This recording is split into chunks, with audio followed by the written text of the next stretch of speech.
NXT Takeover Stand and Deliver Night 1 just concluded on April the 7th, 2021. It was the last show of the Wednesday Night Wars, coinciding with the latest episode of AEW Dynamite. Normally, I do live streams for AEW Dynamite each and every single week. Now, I had a lot of things going on the last 48 hours that kind of prevented me from doing a live stream today, but you know, when it came time to deciding, this is the last time I have to actually decide on watching Dynamite or NXT. And after this, I'll never have to decide again because NXT will be on a completely separate night from Dynamite. So I said, do I want to watch AEW Dynamite or do I want to watch Takeover? And I chose Takeover, believe it or not. Someone who grew up on NXT, who watched every single NXT Takeover that there is, and knows exactly what a Takeover can bring to the table over AEW at sometimes, I found it a little hard not to choose NXT. And then on top of that, the last few episodes of Dynamite have been kind of lackluster. So I'm like, you know what? This is NXT's swan song on the Tuesday nights. I'll give NXT tonight. That being said, I checked out the show. What were the results? What did I think about the matches? And is there going to be a potential match of the year candidate in here? Let's talk about it.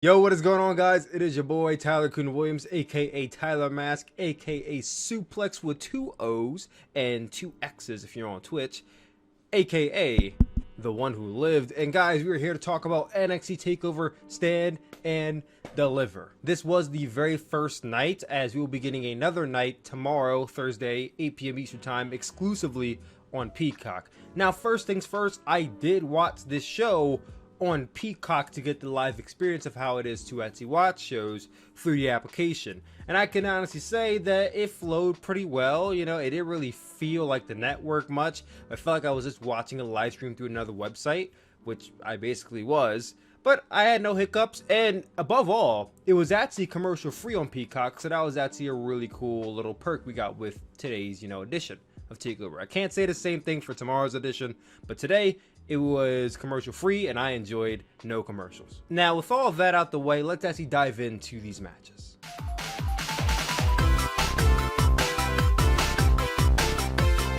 First thing I gotta say about this match is that Pete Dunne has a new entrance music and I don't quite know how to feel about it. You know, Pete Dunne, when he came into NXT, he had like this, he didn't have his old theme song, he had like this really generic-esh one, and then like once he won the NXT UK Championship, or like I think the day of him beating Tyler Bate, he got that like, current theme song we knew, because Pete Dunne's had that theme song for like 4 years and they changed it up. Now, it's not like Pete Dunne turned heel recently. Pete Dunne's been a heel for some time now, so it just seemed kind of odd. It was more or less, I would say, a remixed version of his old theme song. It wasn't too different. It didn't pivot away or differ away from the script all too much. It had some hard chords, and I have to hear it again, but I don't know how to feel about it. I think maybe I'm just so used to the old one. That might be what it is. And if I told you that we were going to be getting Pete Dunne versus Kushida, whether it be on Takeover or regular NXT television, you could close your eyes right now and visualize in your head how that match would go.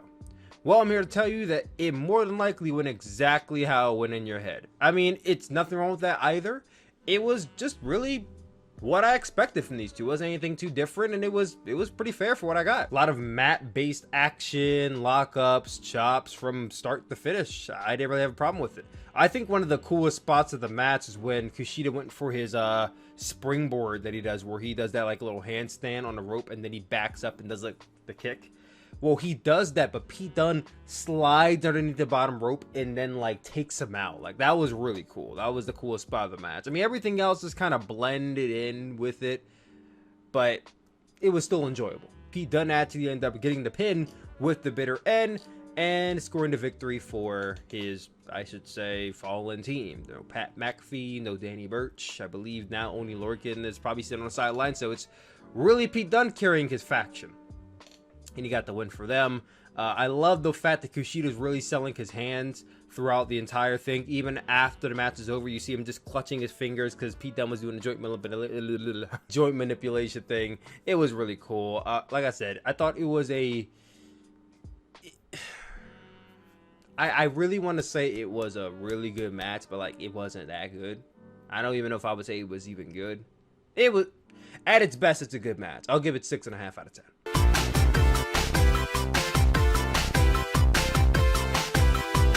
I was very confused about this match going into it because they really didn't explain the rules until like we actually got to the point, which it was just a gauntlet match that we've seen before on NXT, which they've done these before and they're always really fun, and this was no exception. We started off with Leon Ruff and Isaiah Swerve Scott, and they had some nice action. Now, if you watch this on Peacock, you would have saw that while the commercial break was going on, at least on the TV side, on our side we saw it, Isaiah Swerve Scott came out with Leon Ruff, who was already getting beaten down, and they got into the ring, and like they were having some like skirmish outside the ring, but then when they got into the ring, and you could tell that they went back to TV, they started wrestling as if nothing happened beforehand, which I thought was just really, really odd. It wasn't really meant for us to see, so I guess. They went at it for a bit. I was very much, I don't want to say impressed, because I've seen him wrestle before, but I very much liked all the Spider-Man and leap around the ring spots that Liam Ruff did. It reminds me of John Morrison from back in the day. We had Bronson Reed coming in at number 3. He came in here. He was tearing house for quite a bit until number 4 came in, which was Cameron Grimes. Stonks Grimes, oh my god. Then number 5 came in, which was Dexter Lumis, and that was really where things started to, you know, go at these guys. They started really to find their way to try to incorporate new moves and do all these double team, you know, the type of stuff you would see in multi matches in NXT. You know the NXT formula. You know how this one was going to go. I don't quite remember how, but I remember Leon Ruff got eliminated by Isaiah Swerve Scott. Then after that came number 6, which was LA Knight. And LA Knight came out and he was cutting a promo while he was on his way down to the ring. And it was very NWA-esque. Like, you could tell this guy isn't... I don't want to say he's a direct product from another company, because that sounds odd when I say it out loud, but he's not conformed to the WWE way just yet, and I like that. Once LA Knight got into the ring, that's when we saw the rest of the eliminations in this match. First was Leon Ruff, then went Dexter Lumis, which was honestly, I think the best part of the match was Dexter Lumis's elimination. He had this submission locked in on Cameron Grimes, and while the submission's locked in, you wonder, is Cameron Grimes going to tap out? You see LA Knight come out of nowhere and like basically flip Dexter Lumis right onto his back and pin Dexter Lumis mid-submission. Like, for a second, I'm not gonna lie, I thought they were gonna do some dumb shit where Cameron Grimes taps out while homie's getting pinned and they're both eliminated, because that would be something WWE would do, but they did it, thankfully. Cameron and Bronson ended up eliminating LA Knight after this, and then Cameron Grimes went later. So the final 2 came down to Bronson Reed and Isaiah Swerve Scott. They had a, you know, nice little 3-minute matchup where Bronson Reed ended up getting the win in the match, and he will be facing Johnny Gargano for the NXT North American Championship on night 2. This match wasn't anything too crazy. I don't think it's gonna be something you remember within the next like 2 weeks, but I will say it was definitely something maybe worth checking out if you have time. A lot of fun, a lot of spots. I think it's something that modern day NXT fans would really enjoy.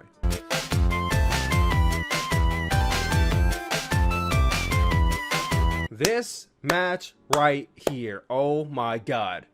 I was so excited when this match got announced, and it lived up to expectations so much. I will be the first to say it didn't go the way I expected it to go. Now, I wasn't expecting a Ilya Dragunov versus Vulture type performance where Ciampa gets his ass beat for like majority of the match, but this is very much like Vulture versus A-Kid, where Ciampa got a lot more offense than I expected him to.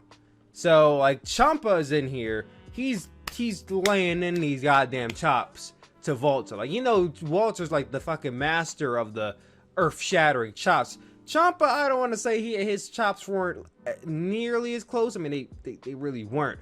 But when he was doing them in, you know, you felt them, you heard them. Vulture was selling them. it was nice. And then, he's working over the arm of Walter, so that way he can't really use his strongest arm to chop him. Now, Walter was savvy enough to know that, oh, I have two arms, and, do that and swat him away at points. But Ciampa took advantage of that, and it really was a tide shift, because like that first 5-10 minutes was very evenly matched and was dominated, I would say, in some sort by Walter. But then as you got into like that 10-15 minute mark, that's where Ciampa really started taking over, and there was these like periods of time where Ciampa was like legitimately getting near falls on like it was, I ain't gonna lie, like I don't want to say it was scary, but like my heart was stopping at certain points. Like I remember specifically Walter having Ciampa on a top rope, looked like he's gonna go for a top rope powerbomb. Ciampa gets him up on his shoulders for that top rope air raid siren. Like I've seen him hit the air raid siren before, so I know it's definitely a big move for him. But he hit it off the middle rope, so I'm like, that's a super move. That might actually end the match.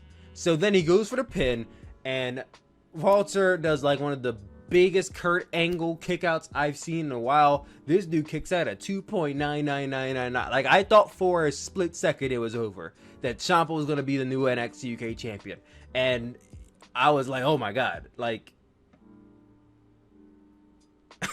Ciampa was still in firm control. Then Walter started, coming back a little bit.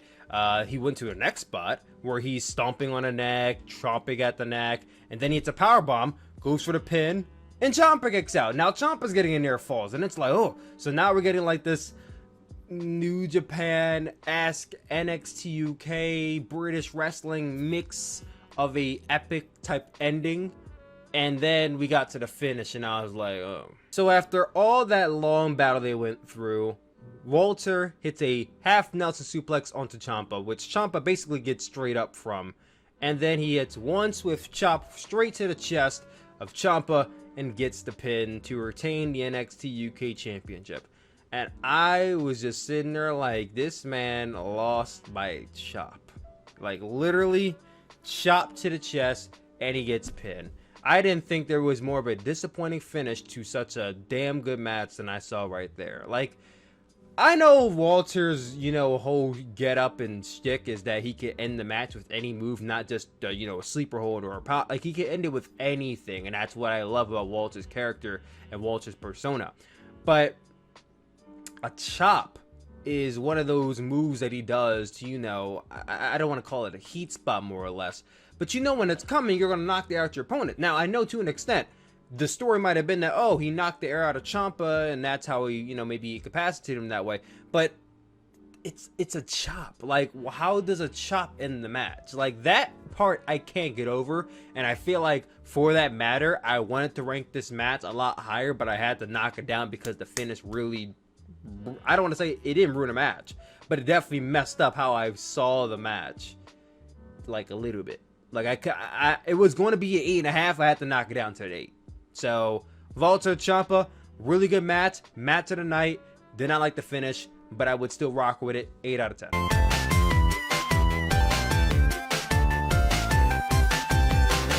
I'm not going to lie to you guys. This is the match I was kind of in and out of. Like, I was in the middle of eating, and then I was doing some other stuff, and I was peeking in and out of this match.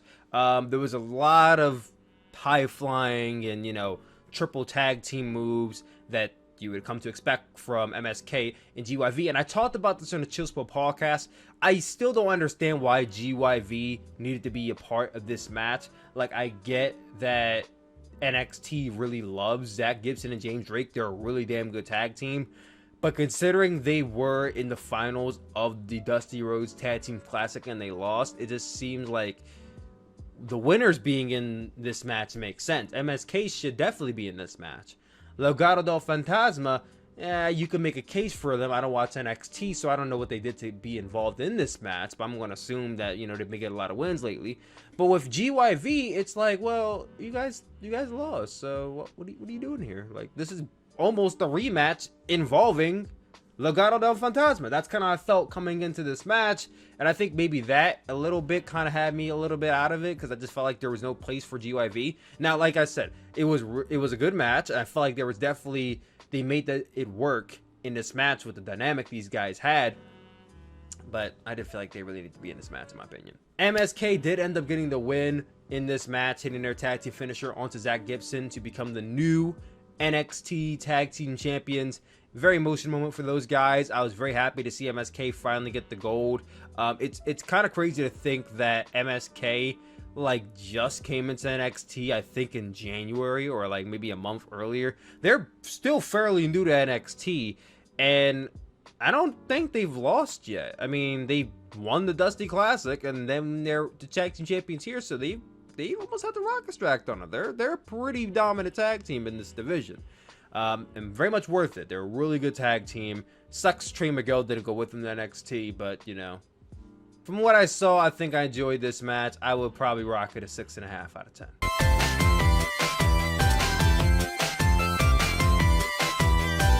Then we get to the well-awaited main event between Io Shirai and Raquel Gonzalez.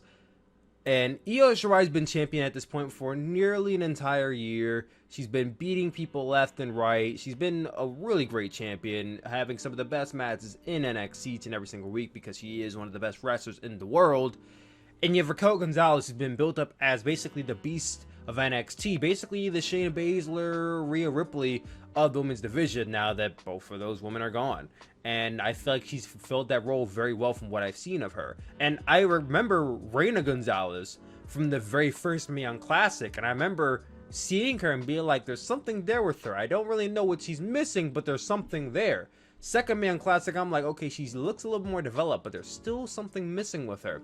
And 3 years later, she's competing for the NXT Women's Championship, so I feel like she's definitely found it at this point. The dynamic went along really well. Dakota Kai got basically taken to the back very early in this match. She didn't play a good role, which is fine by me. I didn't want to see a lot of interference. We didn't get that in this match.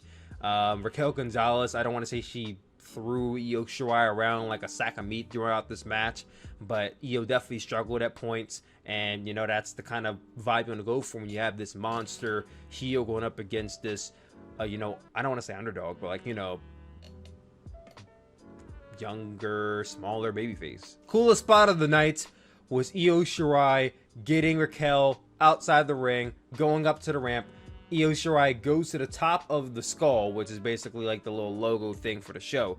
Goes to the top of the skull and does a goddamn dive off the skull onto Raquel. We got like 18 billion goddamn replays of this spot, but it was still cool nonetheless. We got into the ring. They go around for a bit. Raquel Gonzalez ain't playing around. She gets her up for that one-handed choke slam, slams her down, and gets the 3 count. Raquel Gonzalez is your new NXT Women's Champion. And listen, I can't say for sure that I kind of saw it coming. I kind of saw it coming. Like, the way they were building her up, I was like, she's going to win this championship. And she did. Here's the interesting thing about the championship win, though. When she won the title, Dakota Kai never came back out. Like, Dakota Kai didn't come back out to celebrate. Even when she went up the ramp, like, you know, to tune out the show, Dakota Kai never came back out. And I thought that was very interesting detail, that though Dakota got sent to the back, you know, by her side, she wasn't invited back out by Raquel, and she didn't come back out. So I talked about it briefly on a podcast, but maybe there's something there with that. Maybe they're possibly building up to Raquel either dumping Dakota or Dakota, you know, leaving Raquel because she feels like she's getting slighted. Like, Raquel and Dakota were put together when Dakota turned heel, so that way Raquel can be her heavy. Like, Raquel was the bodyguard for Dakota, essentially. And a year later, it's almost inversed, where Dakota is managing Raquel, and Raquel beat her to being the champion. Dakota's had at least like 2 or 3 different championship matches. She's lost all 3 of them. Here's Raquel in her first, maybe her second, and she's won it. So I could definitely see where that might be something they might want to tap into. And if they tap into that, they might have my viewership. Just saying, NXT, just saying. But good match by these 2 women. I would give it a solid 7 out of 10 as well.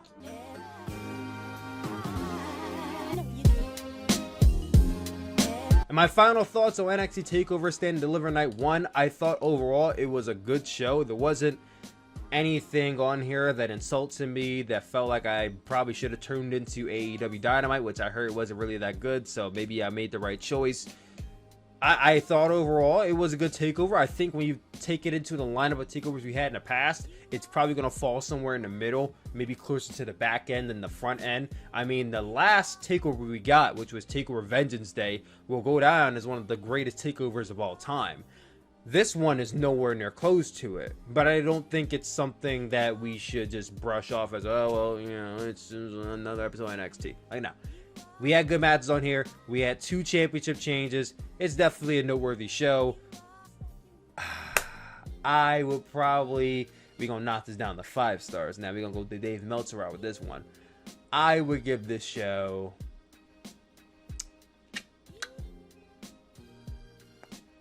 3 sounds very generous. 3? 2.5?